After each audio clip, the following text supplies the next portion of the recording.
Battlefield surveillance radar ELM 2129 CBT निम्नलिखित भागों में पूरी की जाएगी। हिस्से पुर्जे, सिस्टम की खसूसियत, battlefield surveillance radar detachment, radar installation, switch on drill, initial data setting, radar orientation, radar parameter setting, system shutdown, dos and don'ts.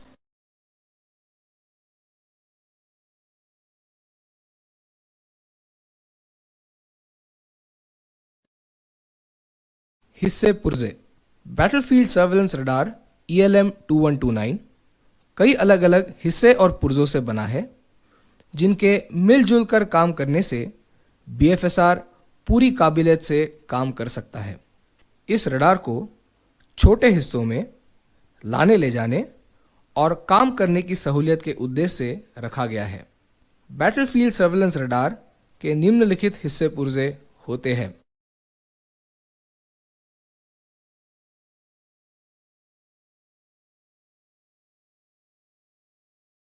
CDU control और डिस्प्ले यूनिट या CDU एक पोर्टेबल पेंटियम PC है जो एक धातु के केस में install कर रखा है। यह रडार के रिमोट का काम करता है और एक 2 वायर कम्युनिकेशन लिंक के जरिए सेंसर से जुड़ा होता है। सेंसर हेड के द्वारा डेटा डिटेक्ट होने पर कंट्रोल और डिस्प्ले यूनिट को पास किया जाता है और वो इस डेटा को LCD स्क्रीन पर दिखलाता है। इस डिटेक्शन की डॉपलर टोन हेडफोन या स्पीकर्स के जरिए सुना जा सकता है। कंट्रोल और डिस्प्ले यूनिट को स्टैंडर्ड कीबोर्ड से भी जोड़ा जा सकता है।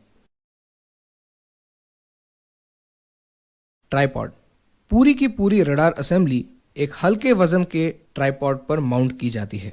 ट्राइपॉड का इस्तेमाल स्कैनर को हमवार या हाइट एडजस्ट करने में इस्तेमाल किया जाता है। ट्राइपॉड के निम्नलिखित 4 हिस्से पुर्जे होते हैं। लेवलिंग डिवाइस, ये स्कैनर को ट्राइपॉड पर माउंट करने के लिए इस्तेमाल किया जाता है। Stationary leg, stationary leg tripod की पूरी असेंबली को सपोर्ट देता है। यह ट्राइपॉड के टेलीस्कोपिक टैंगो का मेन हिस्सा है। इसमें टेलीस्कोपिक लेग्स के बचे हुए सेक्शंस धंस जाते हैं। Adjustable leg, adjustable legs scanner को लेवल करते हैं और स्थिरता देते हैं। लेग लॉकिंग हैंडल्स, ये टैंगो को लॉक करने में काम आते हैं। हाइट लॉकिंग हैंडल, ये टैंगो को इस प्रकार लॉक करते हैं कि वो जरूरत से ज्यादा ना फैल जाए।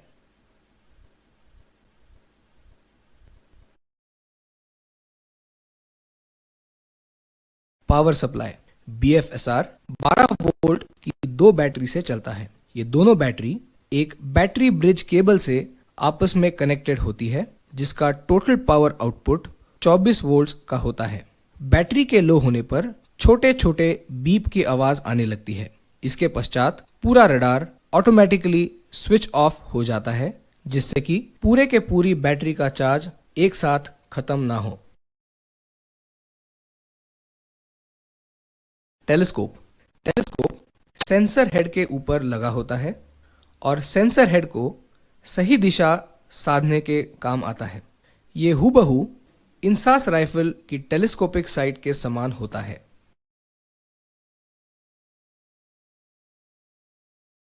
हेडफोन, ये CDU से जुड़े होते हैं और टारगेट के डॉपलर को सुनने के काम आते हैं। ये CDU पर डिटेक्ट की गई मूवमेंट को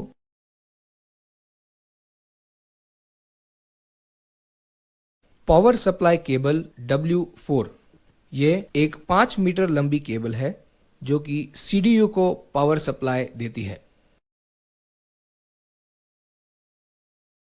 पावर एंड कम्युनिकेशन केबल, ये एक 25 मीटर लंबी कंट्रोल केबल है जो कि कंट्रोल और डिस्प्ले यूनिट को ट्रांस रिसीवर यूनिट से जोड़ती है। ट्रांजिट केसेस, ये बैकपैक 1 और बैकपैक 2 होते हैं।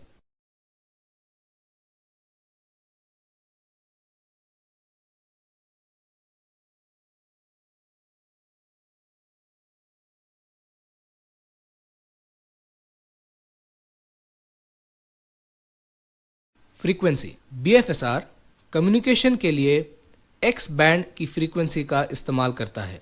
ये 8.75 से 8.95 गीगाहर्ट्ज के बीच में काम करता है।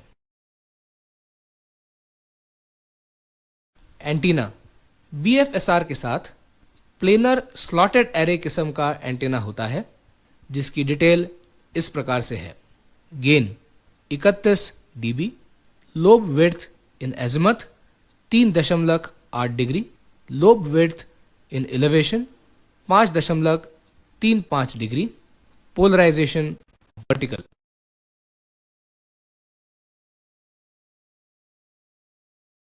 Power supply peak power 5 watt, nominal operation voltage 24 volt DC, operating voltage range 19 से 32 वोल्ट DC, पावर कंजम्पशन 80 वाट।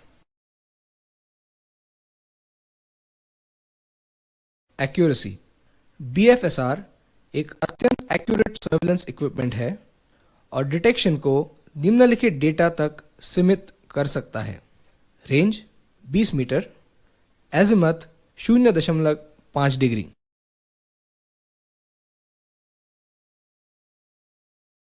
रेजोल्यूशन BFSR का रेजोल्यूशन इस प्रकार से है। Range 50 metre, azimuth 4 degree.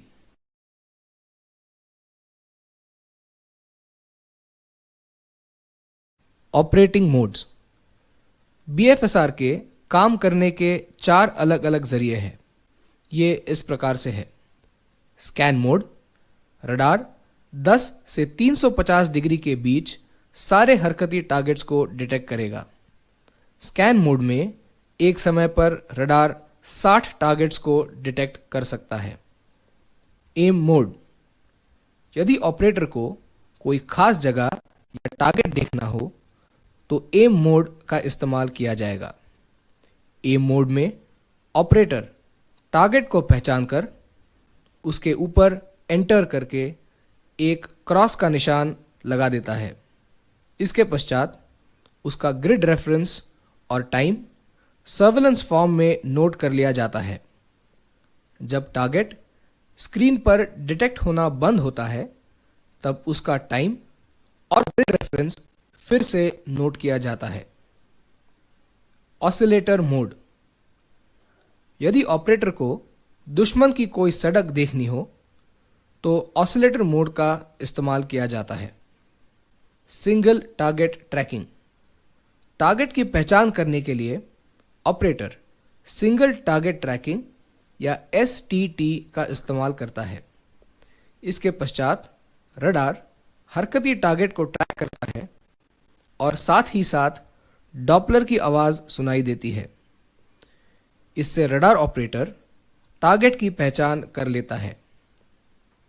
Target की हरकत का पैटर्न जानने के लिए CDU पर ट्रेल बटन का इस्तेमाल किया जाता है। स्टैंड बाय, ये बैटरी बचाने वाला मोड है। मेंटेनेंस और कैलिब्रेशन मोड,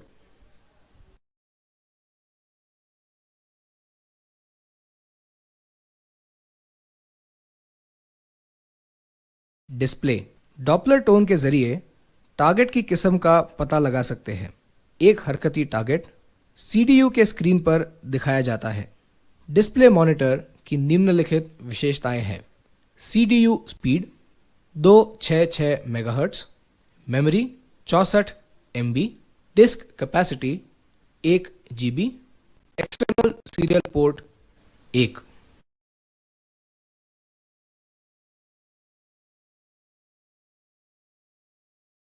मेंटेनेंस, BFSR का रिपेयर और मेंटेनेंस की ज़रूरत इस प्रकार से है। मीन टाइम बिटवीन फेलियर्स या MTBF 1500 घंटे, मीन टाइम टू रिपेयर या MTTR 1 घंटा।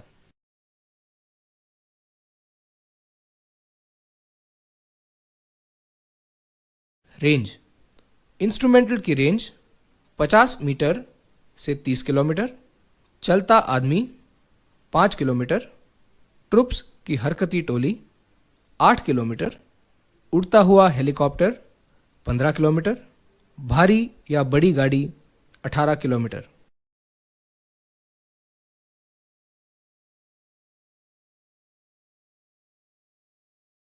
रेंज कवरेज, सेक्टर 10 किलोमीटर तक का इलाका, जूम 10 किलोमीटर में 1 किलोमीटर का इलाका। एज़िमुथ कवरेज या दाएं से बाएं की हरकत, स्कैनिंग सेक्टर 10 से लेकर 350 degree, oscillation mode +- 5 degree, auto scan speed 1.3, 2.6 और 3.8 RPM.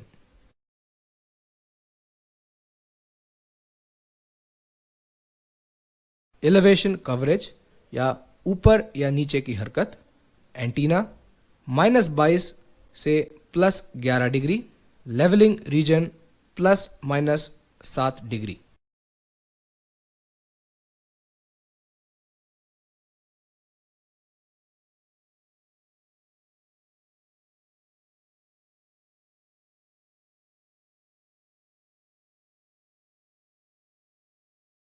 BFSR detachment, radar detachment.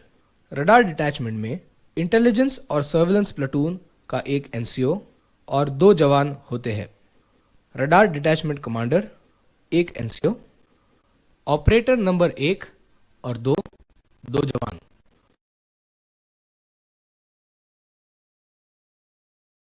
Appointments की जिम्मेवारी, रडार डिटैचमेंट कमांडर इक्विपमेंट का इंस्पेक्शन और सर्विसेबल हालत में रखना, इक्विपमेंट और डिटैचमेंट की सिक्योरिटी, रडार को ऑपरेशन में लाना, रडार को सही तरीके से ओरिएंट कराना, यकीन करना कि बाकी पूरे डिटैचमेंट्स अपनी ड्यूटी सही तरीके से करें, ना दी गई ड्रिल्स ना की जाए, इक्विपमेंट का सही सर्विसिंग और ऑपरेशन, लॉग बुक और इक्विपमेंट रिकॉर्ड्स को मेंटेन करना और रडार पोजीशन का कैमोफ्लेज और कंसीलमेंट।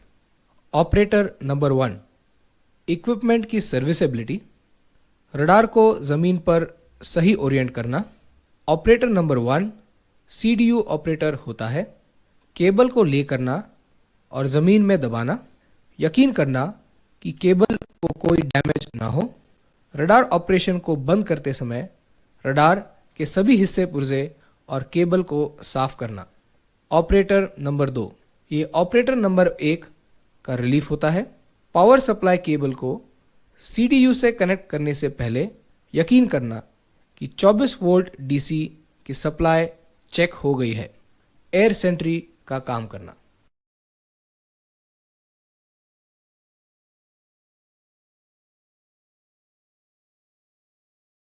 रडार इंस्टॉलेशन, रडार को ऑपरेशन में लाने का समय 10 मिनट का है। रडार इंस्टॉलेशन निम्नलिखित ढंग से किया जाता है।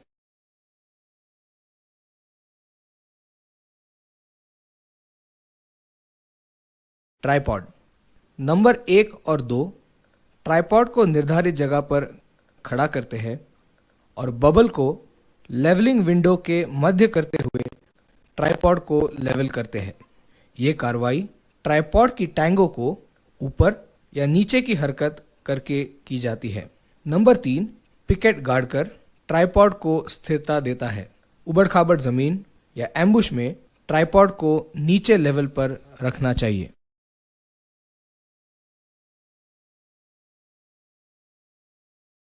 पेडेस्टल, नंबर 2 पेडेस्टल को कनेक्टर से अलाइन करते हुए माउंटिंग प्लेट के ऊपर रखता है और उसे माउंटिंग प्लेट के नीचे दिए गए लॉकिंग स्क्रूज के जरिए लॉक कर देता है।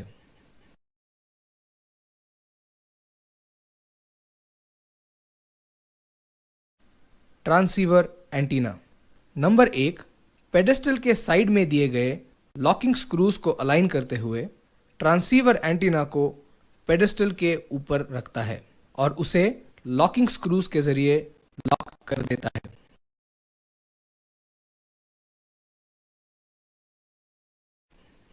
टेलीस्कोप, नंबर 1 टेलीस्कोप को एंटीना यूनिट के ऊपर फास्टनिंग स्क्रूज से कस देता है।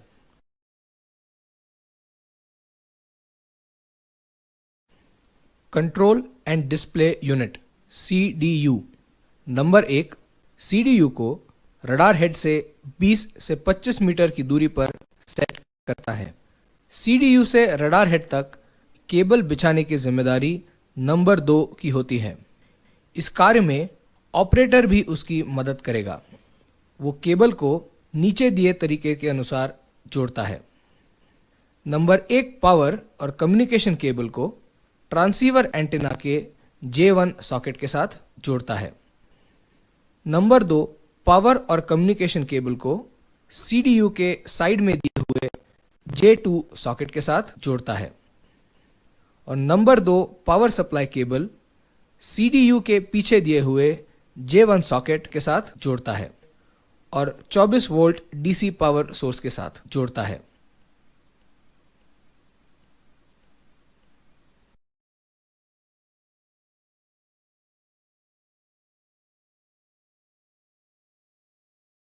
Switch on drill.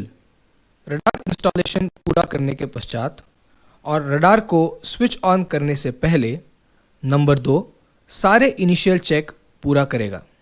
Initial checks नीचे दिए प्रोसीजर से होंगे।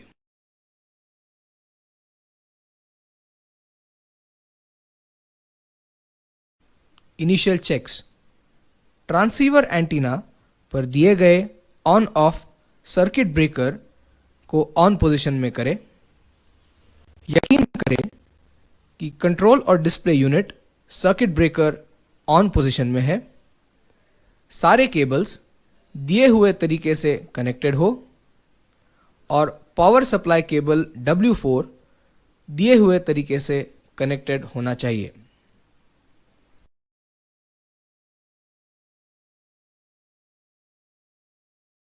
Switch on radar. Number 1 radar को नीचे दिए तरीकों से ऑन करेगा। कंट्रोल और डिस्प्ले यूनिट को ऑन करने के लिए ऑन ऑफ की को दबाएं। सिस्टम बूट होना शुरू हो जाएगा। बूटिंग के लिए 2 मिनट का समय होता है। अब एंटर की को दबाएं या लॉग ऑन मैसेज विंडो पर क्लिक करें। पासवर्ड 1 2 3 4 को एंटर करें। ओके को क्लिक करें। अब विंडोज NT स्टार्ट बटन में प्रोग्राम्स को सिलेक्ट करें। BFSR के आइकॉन को प्रोग्राम मेनू में जाकर लेफ्ट क्लिक करें। कॉन्फ़िगरेशन विंडो के खुलने का इंतज़ार करें। ज़रूरत के मुताबिक ऑपरेशन या ट्रेनिंग को सिलेक्ट करें। यदि आपने ट्रेनिंग चुना है तो ट्रेनिंग सिनेरियो लिस्ट को सिलेक्ट करें। Radar SW loading please wait के मैसेज के बाद वेट फॉर बिट रिपोर्ट का मैसेज विंडो के ऊपरी हिस्से में आएगा। इसके पश्चात नीचे दिए गए टेस्ट्स आएंगे। Communication test, power test, pedestal test और RF टेस्ट। हर टेस्ट के सामने हरे रंग से O का निशान आने का मतलब इस टेस्ट का पास हो जाना है। टेस्ट के सामने लाल रंग की धारी का मतलब इस टेस्ट का पास नहीं होना है। बिट के पास हो जाने पर कंटिन्यू का बटन दबाएं।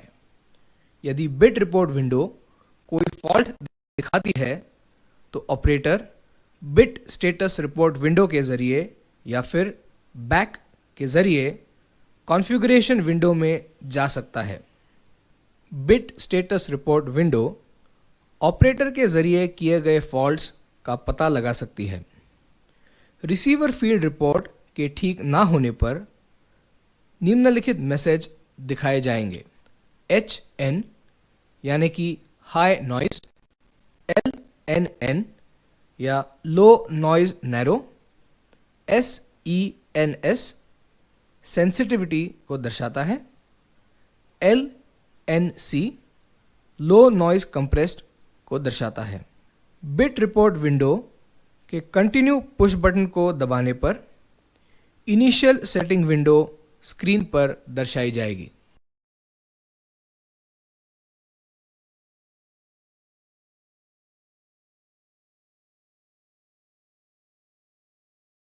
Initial data setting. Initial setting window के दो एरियाज होते हैं। नंबर 1, फिक्स्ड डाटा एरिया, जो विंडो के ऊपरी छोर पे होता है और इसको मॉडिफाई नहीं किया जा सकता।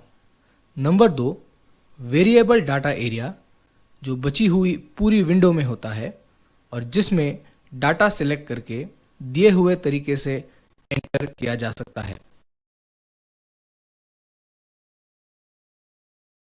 एंगल यूनिट्स फील्ड, ये एंगल्स के मेजरमेंट यूनिट्स के सिलेक्शन में सहूलियत देता है। सिलेक्ट किया हुआ बॉक्स काला हो जाता है। 2 मिनट से एक ही बॉक्स सिलेक्ट किया जा सकता है। स्कैन सेक्टर फील्ड, ये फील्ड दाएं और बाएं हद और पास और दूर की रेंज को मुमकिन करता है। सेक्टर लिमिट कम से कम 10 डिग्री और ज़्यादा से ज़्यादा 360 डिग्री हो सकती है। मिनिमम रेंज 59 मीटर और मैक्सिमम रेंज 30,000 मीटर या 30 किलोमीटर है। एम्बुश में स्कैन सेक्टर 59 मीटर से 1059 मीटर तक हो सकता है। Manual data position field, station के ज्योग्राफिकल कोऑर्डिनेट्स को सिस्टम डेटाबेस में एंटर करने के लिए मैन्युअल डाटा पोजीशन फील्ड मदद देता है। नॉर्थ ऑफसेट फील्ड, यदि रडार पहले से ही ओरिएंट हो तो रिकॉर्डेड नंबर्स को चेक करें और यदि ये गलत हो तो नंबर चेंज किए जाए। मैप जोन, उस मैप जोन को सिलेक्ट करें जिसमें रडार डिप्लॉय किया है। यदि रडार ओरिएंट हो रखा है तो लाइब्रेरी सिलेक्ट करो और रडार पैरामीटर्स को सेट करें। यदि रडार ओरिएंट नहीं है तो रडार को ओरिएंट करें और उसके पश्चात रडार पैरामीटर सेटिंग को सेट करें।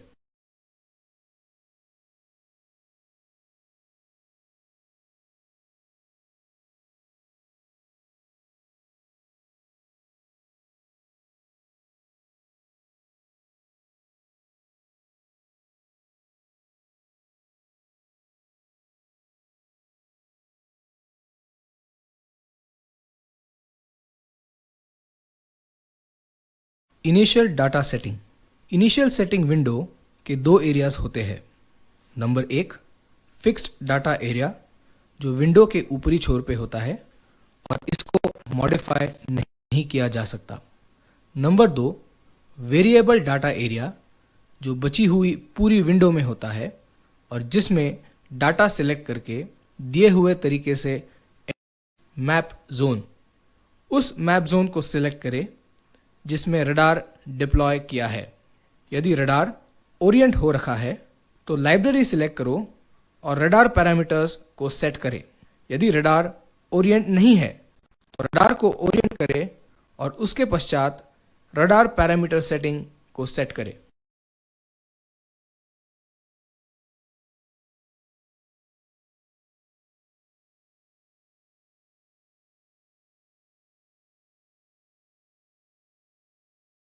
Method 1। Number 1, initial setting window में पोजीशन और नॉर्थिंग को सिलेक्ट करता है। उसके बाद वो डायलॉग नॉर्थिंग विंडो में मेथड 1 को सिलेक्ट करता है। नंबर 1 नॉर्थिंग से नोन एज़िमुथ को सिलेक्ट करता है और नंबर 2 को रेफरेंस ऑब्जेक्ट पर ले करो का हुक्म देता है। नंबर 2 इस हुक्म को दोहराता है और ट्रांसीवर की जॉयस्टिक से एंटीना को एज़िमुथ में घुमाता है। टेलीस्कोप की मदद से उसको डायरेक्टर या रेफरेंस ऑब्जेक्ट जिसका एज़िमुथ पता हो उसकी तरफ घुमाता है। Number 2 laid on reference object की आवाज़ निकालता है। नंबर 1 एज़िमुथ रेफरेंस ऑब्जेक्ट को एंगल फील्ड में क्लिक करता है। Measure set elevation, save northing और आखिर में ओके पर क्लिक करता है।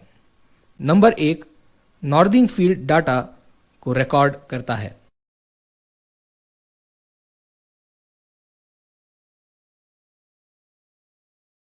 Method 2।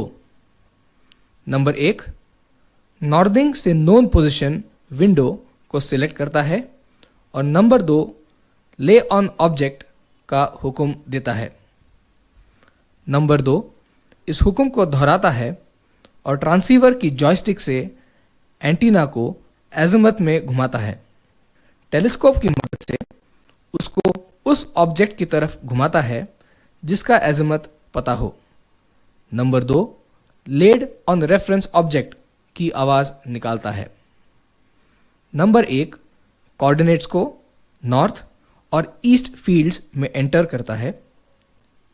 Click major, set elevation और सेव नॉर्थिंग और आखिर में ओके पर क्लिक करता है।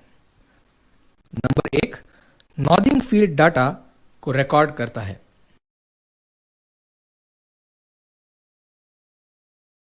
Method 3। Number 1 position by 2 points method को सिलेक्ट करता है। ये दोनों पॉइंट घड़ी के रुख में होने चाहिए। नंबर 1 1 पॉइंट डाटा को एंटर करता है। कंप्यूट एंड सेव पोजीशन पर क्लिक करता है। इस तरीके से सिर्फ फिक्सेशन हो सकती है। इसके पश्चात नंबर 1 मेथड नंबर 1 से ओरिएंटेशन करता है।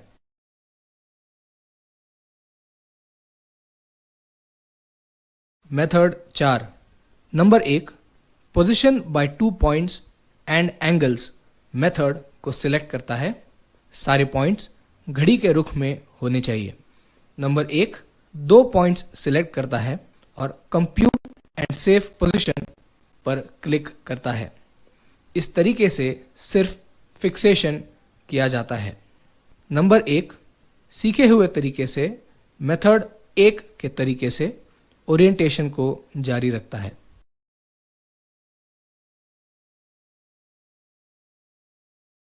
Method 5। Number 1 position by 3 points method को सिलेक्ट करता है। नंबर 2 ऑब्जेक्ट ए पर ले करो का हुक्म देता है। नंबर 2 इस हुक्म को दोहराता है और एंटीना को एज़िमुथ में घुमाता है। टेलीस्कोप के जरिए उसे एक ऐसे ऑब्जेक्ट की ओर डायरेक्ट करता है जिसका कोऑर्डिनेट हमको पता हो। इसके बाद वो लेड ऑन ऑब्जेक्ट ए चिल्लाता है। नंबर 1 ऑब्जेक्ट ए के कोऑर्डिनेट्स को टाइप करता है। ईस्टिंग्स को ईस्टिंग्स फील्ड और नॉर्थिंग को नॉर्थिंग्स के फील्ड में और मेजर पर क्लिक करता है। अब वो ले ऑन ऑब्जेक्ट बी का हुक्म देता है। ऑब्जेक्ट बी ऑब्जेक्ट ए से घड़ी के सुलटे रुख में होना चाहिए। नंबर 2 हुक्म को दोहराता है और उसके पश्चात एंटीना को एज़िमुथ में घुमाता है। टेलीस्कोप के जरिए एंटीना को ऐसे ऑब्जेक्ट पर ले करता है जिसके कोऑर्डिनेट्स हमें पहले से पता हो और लेड ऑन ऑब्जेक्ट बी चिल्लाता है। नंबर 1 ऑब्जेक्ट बी के कोऑर्डिनेट्स टाइप करके मेजर पर क्लिक करता है। अब वो ले ऑन ऑब्जेक्ट सी का हुक्म देता है। ऑब्जेक्ट सी ऑब्जेक्ट बी से घड़ी के सुलटे रुख में होना चाहिए। नंबर 2 इस हुक्म को दोहराता है और एंटीना को एज़िमुथ में घुमाता है। टेलीस्कोप के माध्यम से उसे ऐसे ऑब्जेक्ट पर ले करता है जिसके कोऑर्डिनेट्स हमें पता हो और लेड ऑन ऑब्जेक्ट सी चिल्लाता है। नंबर 1 ऑब्जेक्ट सी के कोऑर्डिनेट्स को टाइप करता है और मेजर, सेव पोजीशन और सेट एलिवेशन पर ओके क्लिक करता है।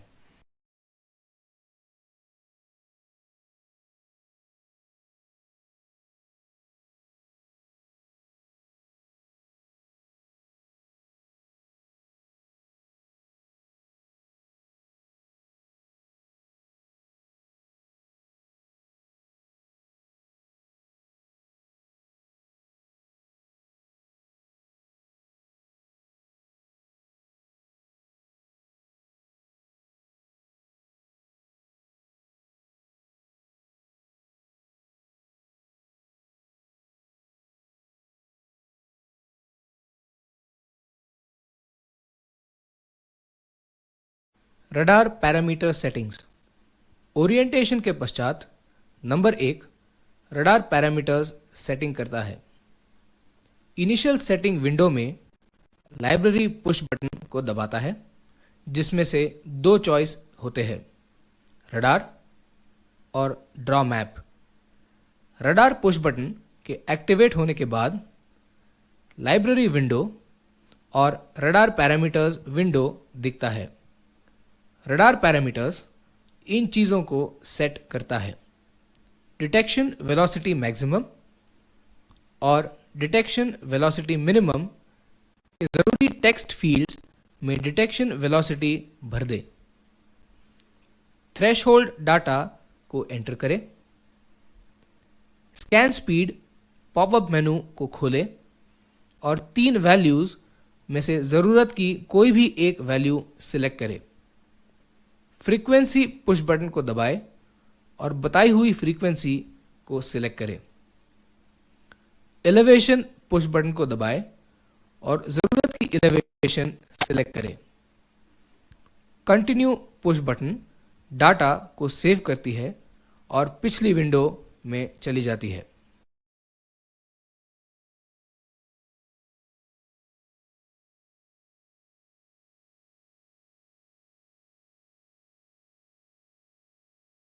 Training simulator.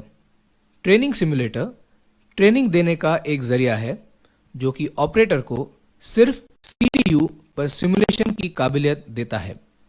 इसको ऑपरेट करने का तरीका हूबहू असली बीएफएसआर को प्रोग्राम करने के जैसा है। ट्रेनिंग मोड एंटर करने के बाद बिट विंडो खुलता है और सिमुलेशन का सॉफ्टवेयर कुछ एक प्रोग्राम किए हुए फॉल्ट्स दर्शाता है। इसके बाद सिस्टम अलग तरह के सिमुलेटेड टारगेट्स दिखाता है और ऑपरेटर को इनको हैंडल करने देता है। इसके बाद सिस्टम रैंडम टारगेट्स क्रिएट करता है और ऑपरेटर को हैंडल करने का मौका देता है। कॉन्फ़िगरेशन विंडो में ट्रेनिंग पुश बटन को क्लिक करें और बिट रिपोर्ट विंडो को बिट रिजल्ट्स दिखाने का इंतज़ार करें। अब बिट रिपोर्ट विंडो में कंटिन्यू पुश बटन को दबाएं। ट्रेनिंग रेफरेंसेस विंडो के सिनेरियो लिस्ट में से कोई भी एक प्रोग्राम सिलेक्ट करें। ऑपरेटर साधारण तरीके से सर्वेलेंस प्रोसीजर्स करता है।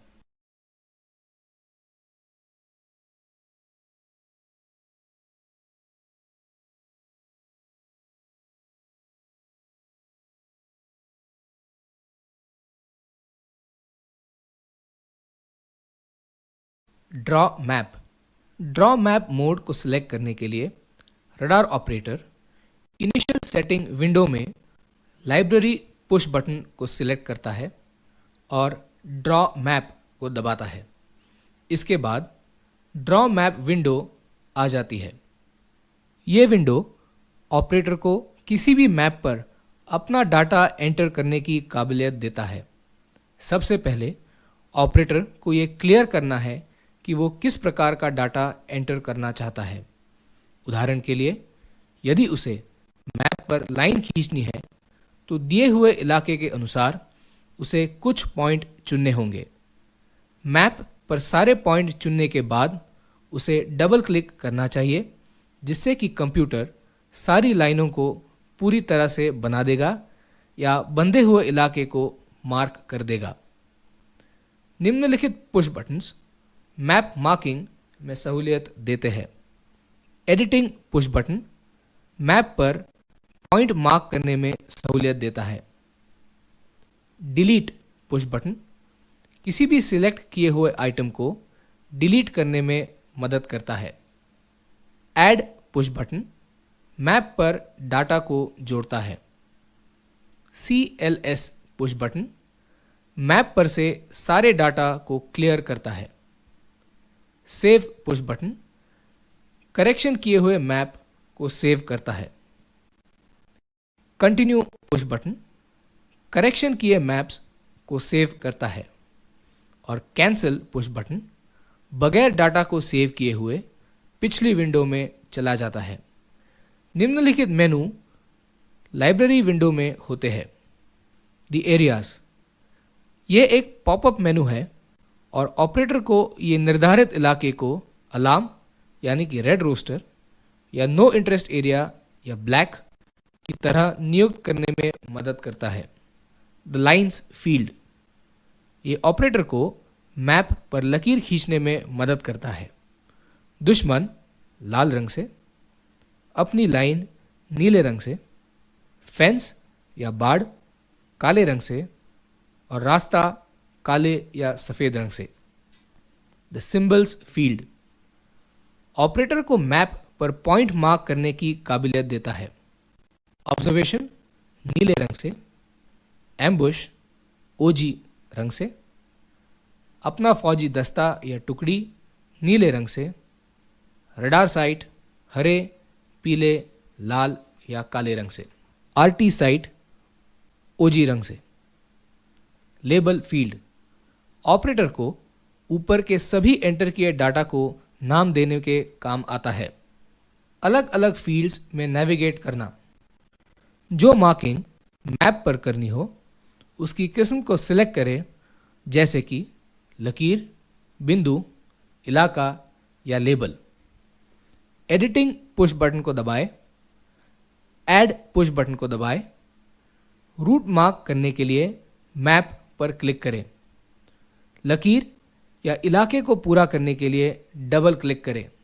कोई भी निशान लगाने के लिए सिंबल्स पॉपअप मेनू में सिंबल्स बॉक्स में किसी भी एक ऑप्शन को सिलेक्ट करें।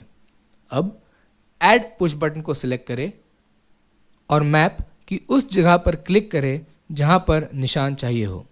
मैप पर किसी भी प्रकार की मार्किंग को नाम देने के लिए उस मार्किंग के साथ एक लेबल को लगाएं। इस लेबल बॉक्स में लेबल का नाम लिखें और लेबल टेक्स्ट फील्ड में ऐड पुश बटन को सिलेक्ट करें। मैप पर जहां भी हमें लेबल चाहिए वहां पर क्लिक करें। कंटिन्यू पुश बटन को दबाएं।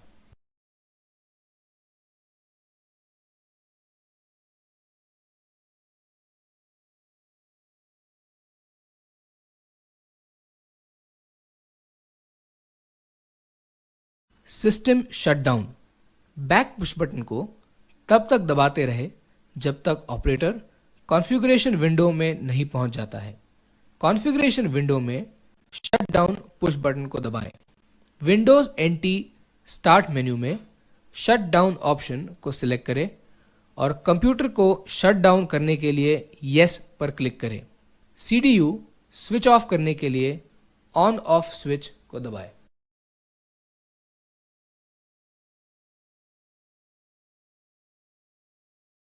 Close down drill. Number 2 power connection cable W4 और W1 को निकालता है। नंबर 2 J6 और J3 में से हेडसेट को डिस्कनेक्ट करता है। यकीन करता है कि सारे डस्ट प्रोटेक्शन कैप्स लगे हुए हैं। CDU के एलिवेटिंग लेग्स को फोल्ड करता है और प्रोटेक्टिंग कवर को सिक्योर करता है। CDU और केबल्स को ट्रांजिट केस के नियुक्त किए हुए कंपार्टमेंट्स में फिट करता है। नंबर 1 W1 केबल को डिस्कनेक्ट करता है और डस्ट कैप लगाता है। इसके अतिरिक्त वो W4 और W5 केबल्स को भी डिस्कनेक्ट करता है और बैटरीज को ट्रांजिट केस के नियुक्त किए हुए कंपार्टमेंट्स में फिट करता है। नंबर 1 ट्रांसीवर एंटीना को निकालता है। नंबर 1 और 2 पेडेस्टल और ट्रांसीवर एंटीना को लॉक करते हुए स्क्रूज को खोलते हैं। नंबर 1 एंटीना को ऊपर की तरफ खींचता है जिससे वो पेडेस्टल से डिस्कनेक्ट हो जाता है और P3 सॉकेट पर डस्ट प्रोटेक्टिंग कैप लगाता है। नंबर 2 सिक्योरिंग स्क्रू काउंटर को घड़ी के उल्टे रुख में तब तक घुमाता है जब तक कि स्क्रू पूरी तरह फ्री ना हो जाए। अब पेडेस्टल को उठाकर ट्राइपॉड से अलग कर दिया जाता है। नंबर 1 और 2 रडार हेड के सभी हिस्से और पुर्जों को ट्रांजिट केस के नियुक्त किए हुए कंपार्टमेंट्स में फिट करते हैं। नंबर 2 लेग लॉकिंग और हाइट लॉकिंग हैंडल्स को अनलॉक करता है और ट्राइपॉड को फोल्ड करके ट्रांजिट केस के नियुक्त किए गए कंपार्टमेंट में फिट करता है। नंबर 1 और 2 W3 केबल को लपेटकर ट्रांजिट केस के नियुक्त किए हुए कंपार्टमेंट्स में फिट कर देते हैं।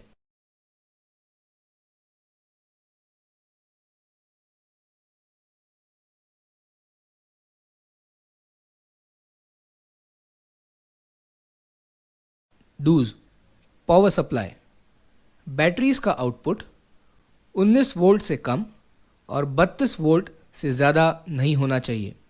जनरेटर के वोल्टेज आउटपुट को दर्शाने के लिए एक अच्छा वोल्टेज स्टेबलाइजर होना चाहिए, जिसे मेन के साथ भी इस्तेमाल कर सकते हैं। समय समय पर एसी से डीसी के आउटपुट को चेक करें। केबल्स और सॉकेट्स। यकीन करें कि कनेक्टिंग केबल्स और सॉकेट्स की मेल और फीमेल पॉइंट्स सही जोड़ी में जुड़े हुए हैं। ताकत का इस्तेमाल ना करें। यकीन करें कि जुड़ने वाले पिन्स और सॉकेट्स धूल रहित हैं। जब केबल या सॉकेट इस्तेमाल नहीं हो रहे हो तो उनके ऊपर डस्ट कवर चढ़ा दें। यकीन करें कि पावर और कम्युनिकेशन केबल्स इंसान, गाड़ी या आग से डैमेज ना हो। केबल को या तो ज़मीन में दबा दें या पोल या पेड़ की मदद से ज़मीन के ऊपर रखें। केबल को स्टोर करते वक्त उसे साफ कर रखें। Radar head. ट्रांजिट केस को सावधानी से अनलोड करें। सभी हिस्से पुर्जों को सावधानी से बाहर निकालें। रडार हेड को डिप्लॉय करने के लिए समतल ज़मीन ढूंढ लें। यदि ये नहीं है तो लेवलिंग बबल की मदद से ट्राइपॉड को इस्तेमाल करें। ट्राइपॉड को इंस्टॉल करते वक्त उसको हमवार करने का ध्यान में रखें। लॉकिंग हैंडल्स को हाथ से ही कसें। यकीन करें कि लेवलिंग बबल्स सेंटर में है। बची हुई छोटी छोटी सब असेंबलीज को ध्यान से उनके बने हुए खांचों में फिट करें। यकीन करें कि सभी केबल्स सही तरह से जुड़ गई है और टाइट कर दी गई है। इत्मीनान कर ले कि सेफ्टी और डस्ट कैप्स सही ढंग से कस दिए हैं। ट्राइपॉड के खुले हुए हिस्से पुर्जों को फोल्ड करते समय साफ कर ले। सीडीयू को उसके बने हुए कवर या फिर धूल रहित कमरे में ही इस्तेमाल करें। सूर्य की रोशनी में दिए हुए कवर का इस्तेमाल करें। सभी केबल्स को सही तरीके से जोड़कर कस दें। सभी कनेक्शंस को 2 बार चेक करें।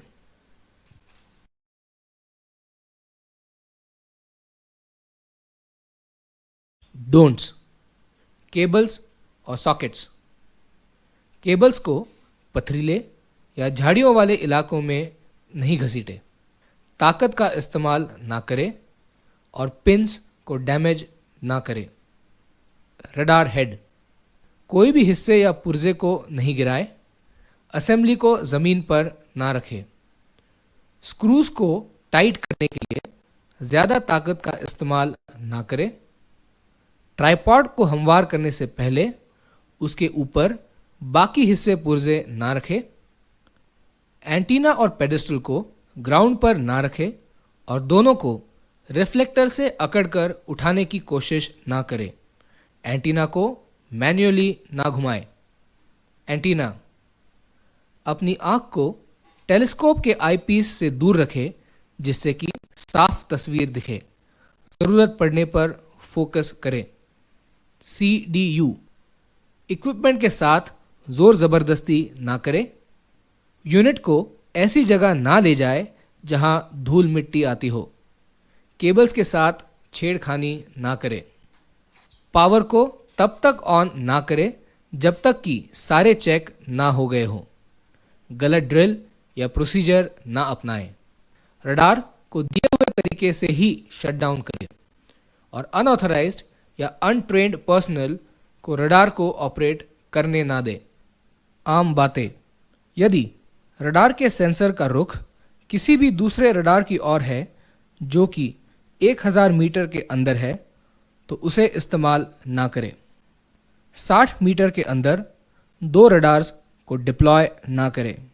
रडार की कोई भी छोटी या बड़ी असेंबली को ना खोलें और कोई भी अनऑथराइज्ड रिपेयर ना करें।